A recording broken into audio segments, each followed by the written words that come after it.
My dad passed away at the age of 58 to COPD, and I truly believed that he wasted his life.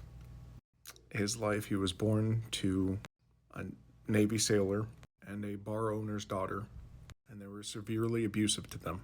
He spent most of his life in jail. He belonged to the Aryan Brotherhood in San Quentin when it started. He's actually on the documentary for the Aryan Brotherhood in their original members picture. He met my mom when he was in prison and turned his back on that life. We started in Huntington Beach, California, moved to Champaign, Illinois, where he got his degree, moved to Orville, California. A lot of domestic violence between the two of them. And then we moved to Minnesota. My dad started to work for Polaris. He got crushed by a forklift. And we were poor. We lived off of his workman's comp checks for years until they finally settled. I worked. We all had to. But during that time, he instilled in me a love of fantasy, a love of movies, a love of weightlifting, and a steadfastness to never give up. He also instilled into me bad things too: racism, abuse. He used to be able to defend himself and they just would scream.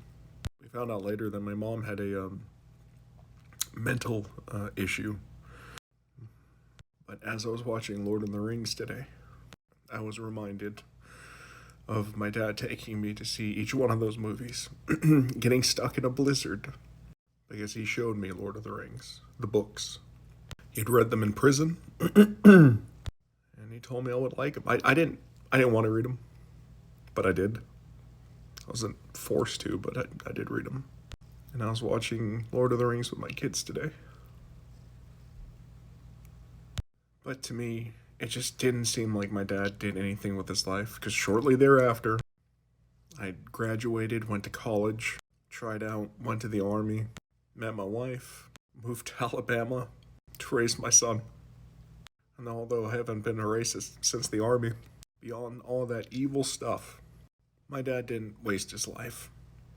Not on me. I'm a published author. I have a house. I have my own family that I love. And for watching Lord of the Rings. Thank you, Dad.